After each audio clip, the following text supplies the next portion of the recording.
Hello and welcome to the Tillage Edge with me, Michael Hennessy. This is your regular update for all your tillage news and advice. The harvest continued apace over the weekend and initial yields were positive. However, it has certainly slowed during midweek with all the rain. It's been a great year so far to gather straw and to get it clear from the fields. However, there are close to 2,000 farmers entered into the straw incorporation measure with the Department of Agriculture.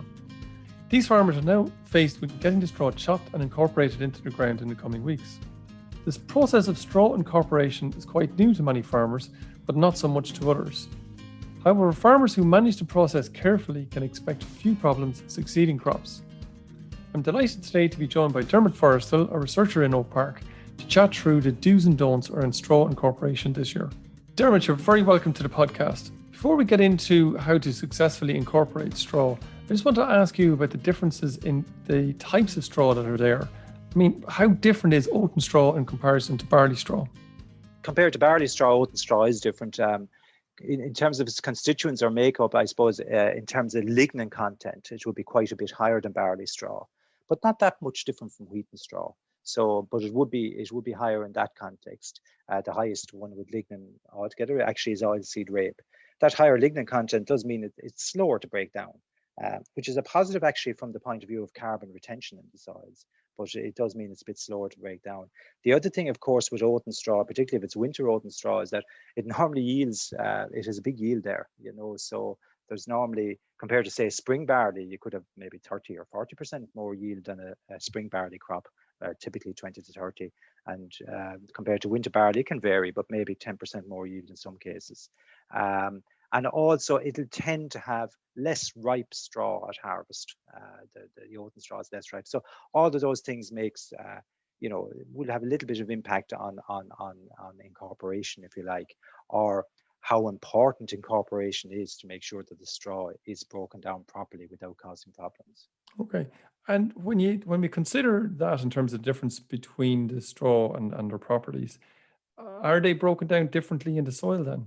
They are in terms of the time it takes, I suppose, to do it. Like if you have volume there, if you have greener straw there, and if you have higher lignin, it's going to take that bit more time if you have the very same treatment. But I suppose what you try to do is, you try to swing the odds a little bit in your favor so that you make sure you do a very good job chopping that straw, and then a very good job spreading it, and then a very good job incorporating it. So I think that's how you try and deal with it. Okay. And the straw breakdown process, it is pretty complex in terms of the flora and fauna, essentially, that actually breaks it down within the soil. Could you maybe give us an idea about what interacts with what to get that process started and I suppose broken down in the end? Yeah, look, it is very complex, and I don't for a minute claim to understand that the processes in their entirety that go on there. Like obviously people are aware that earthworms will start moving straw into the soil and so on. But basically the process is a microbial process, right? So you're talking about fungi and bacteria and all those microorganisms actually causing the breakdown. And straw is a high carbon product, which is good for the soil.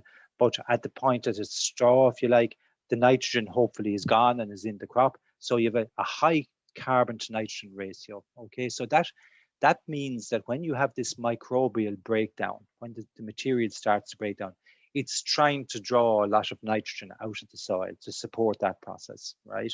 So it is known that the microbial activity, if you like, it pulls on the soil nitrogen reserves at that time. And years ago, people, certainly in the UK, used to be concerned about that. And do we need to add a bit of nitrogen to the process to help it along? I think the research would say no. I think that the research would say, look, it'll proceed. It will use up some soil nitrogen that's there and lock it up into a more organic form.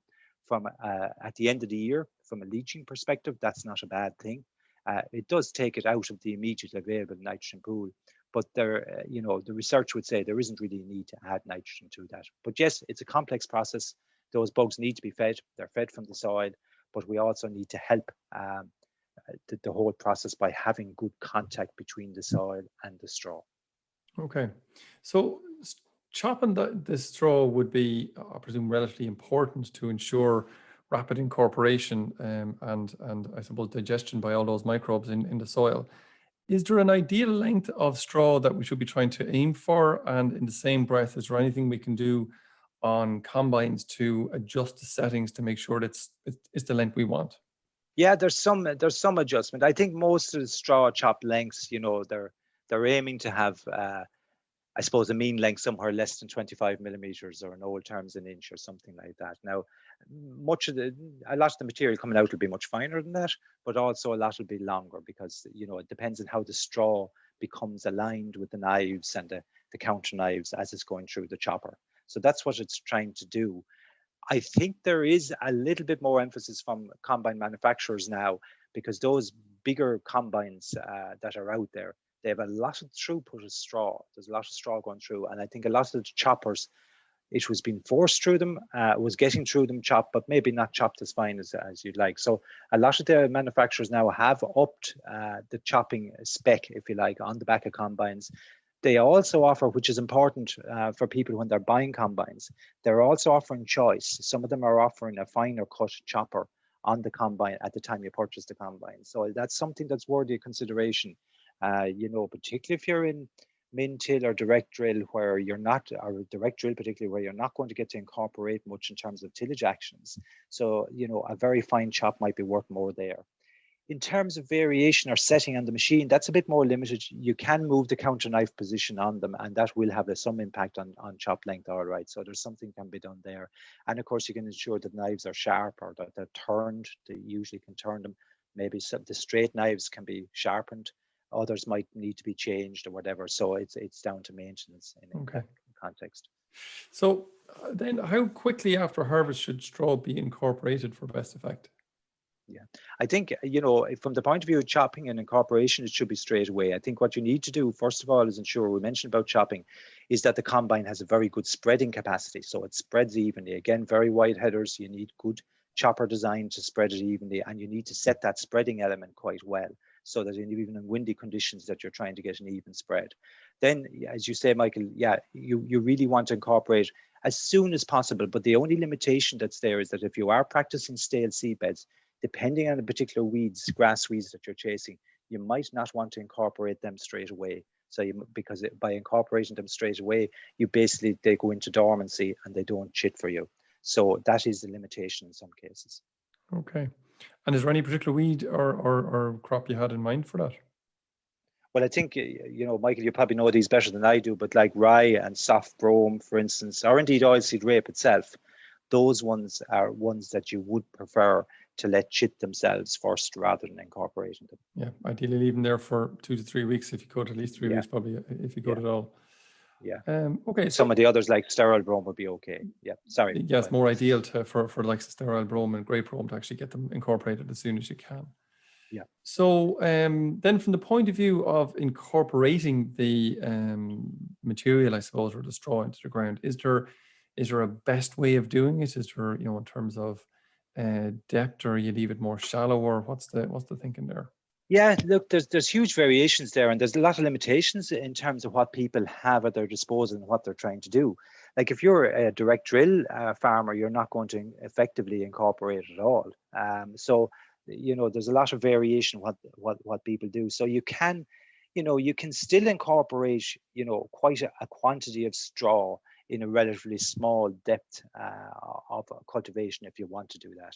So you would have some machines which are literally running 50 millimeters, that sort of depth, 2 inches, and maybe 50 to 75 millimeters, and they can effectively give you very good incorporation at that level. So you don't need to have a huge depth, but if you want to get it down to, if you have a very big yield in that, sometimes it might help you a little bit if you have the choice of going to a greater depth than that. So it's possible to do it at different depths. Then depending on whether you're going to plow afterwards or min-till, it'll determine where that organic material, if you like, is going to be. Is it going to be in a shallow layer towards the top, which might be advantageous in some cases, or is it going to be distributed down through a deeper profile? So there's lots of variabilities there possible, Michael, and you can still incorporate. Well, certainly the TAMS grant has had its effect on the ground, and I say there's probably isn't a scarce farm out there that hasn't bought some sort of a new bit of either a discs or some sort of an incorporation type machine over the last 2 or 3 years. Does it make any difference in terms of whether you use a disc or a time-based system? Yeah, look, they work slightly differently, obviously. The modern discs, you won't have the choice maybe of depth, particularly in a dry season, that you would with a time. Okay. But what they will do is they'll tend not to bring up stones.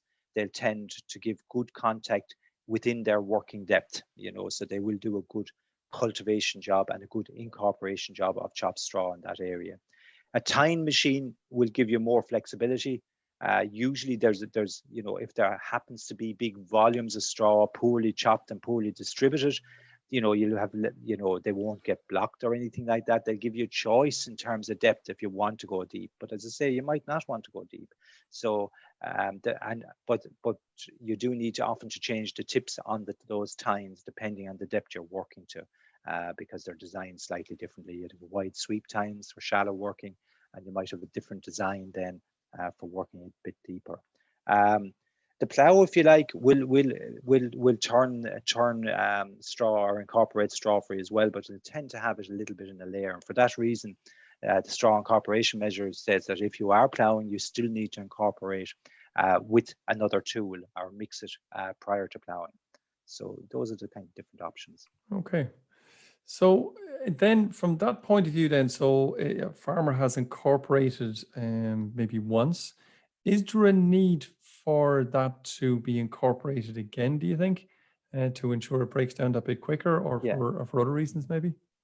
No, I would say in terms of the incorporation, I would say, the minimum number of passes, the better. Like, I mean, in all our work, even if we're plowing to depth ultimately in that, but we want to reduce the amount of work that we're doing on soils. So if we can get it incorporated in one pass, I think all the better for that.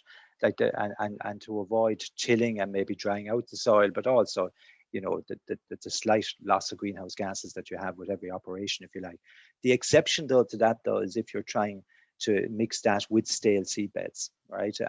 So if you are practicing stale seed beds and maybe multiple stale seed beds where you have a sterile broad problem, for instance, well, then in that situation, you'll probably end up maybe trying to get 2 chits of seed between the harvest and the sowing of the next crop. And in that case, there's going to be 2 cultivations, 2 efforts, if you like, of straw incorporation as well while you're doing that. Okay.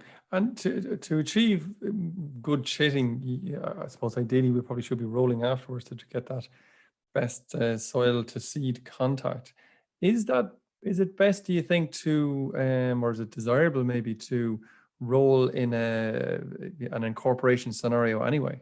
Yeah, look, I think an incorporation scenario is going to chit those seeds, so you may as well do it properly. And yeah, look, some machines are better than others. Some incorporate quite a bit of pressing or rolling within the individual machine, and those will retain moisture a bit better. They will allow, I suppose, the volunteers and grass weeds, if you like, to germinate. So in that context, I think it probably is better to have some degree of that.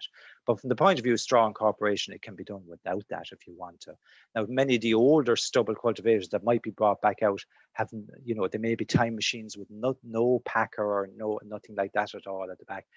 And again, rolling after those might be better practice. It will give you better soil straw contact. So even from a straw incorporation point of view, it'll be some benefit.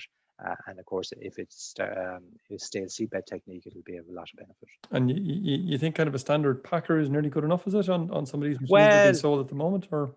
Yeah, it'll help a little bit. It'll help a little bit, but no, I think some of them will have double packing, if you like, roller type packing at the back of machines. Like they would be very near eliminating the need for separate rolling, but some of the other packers would be a little bit less than that. So there's intermediates there, Michael. So as I say, all of them will allow the straw to be incorporated. I think you want fairly close soil straw contact. I think packers within the machines would probably achieve that. But if you want really good moisture conservation and dry conditions, you want to make sure that it's well packed, and that may be a machine with a good integral packing or 2 packing elements, or a separate rolling. In that case. I suppose, Dermot, the same as every farm is different, and probably even on most farms they have different soils, so they will react differently. And perhaps the best way for a farmer to really get his head around that is to do a little bit of experimentation. Some parts of it rolled, more parts of it not. It'll give the farmer an idea about the level of chit that's going on afterwards. Because I would presume if the farmer gets a really good chit, the chances are it's better soil to seed contact versus where it's not, and Yes. plus maybe better straw breakdown ultimately. Yes, I think I know that's a very good point, because you can talk about discs. Do you need this or a different type? Do you need that? There's huge variation, to be honest, between how the discs, even though a machine that might look similar, the kind of conditions that are left after, that can vary an awful lot. So you're dead right, Michael. It's about setting the machine, or indeed beyond that, about making a judgment based on what you get from the machine as to whether to benefit from separate rolling and that. Yeah. So finally, Dermot, just the last question. Is there anything else that farmers should be taking into consideration in terms of straw chopping? And I'm probably thinking here more about the next crop that's going in. Yeah, look, I think you'd want to, as I say, if you do it right and everything, the straw breakdown itself shouldn't be a huge issue, right? Like, because if you have lumps of straw unchopped in the field and bury those in, they will interfere. The breakdown or whatever might interfere in areas with germination, and everybody has seen that patchy bits after that or whatever. But the one thing that it can do, even good straw chopping, can increase the amount of slugs that are there, particularly if you're after an oilseed rape crop, and separately, if you're after a cereal crop but you're sowing oilseed rape after it, those slugs might cause you a lot of problems. So you need to be a little bit careful from that perspective. The other thing I'd say, Michael, though, is that people need also, in terms of the benefits, like there are benefits from straw incorporation. That's why there's measures out there to support farmers doing it and so on. But people do need to be realistic in terms of their expectations. It's not kind of, if you haven't incorporated straw, it's not transformative the day you do it, that the next year you have more workable soil and so on and so forth. Like, the research would clearly show that it takes a number of years for those physical benefits to build up. And, if you're talking about long-term impacts on carbon, you're talking about maybe continually incorporating straw for a generation before you get that to a measurable level. So you are doing good, but I think your expectations not to be expecting to see something massively different in next year's crop. You are doing good, but it's a long-term approach to a more sustainable management of soil. Okay, well, maybe that's a good place to leave it, and maybe along the lines of that, hopefully the scheme is a more long-term scheme, because that's obviously what's needed to get the benefit out of it. Dermot, thank you very much for your time. Delighted to have you again on the podcast. Really informative information there, and delighted you could join us. Thank you, Michael. So that's it for the Tillage Edge. My thanks to Dermot for joining me today. It's a busy time of the year, and everyone's working long hours on machinery most days. With long hours, safety awareness can slip and mistakes can begin to creep in. So remember to take regular breaks and keep safety for yourself, your loved ones, and employees to the forefront of your mind. And finally, don't forget, if you like this podcast, then recommend it to a friend or colleague. And as always, rate, review, and subscribe on Apple Podcast or Spotify so you never miss an episode. And for more information, go to teagasc.ie. I'm Michael Hennessy. Thanks for listening. I'll be back next week with more tillage news and advice.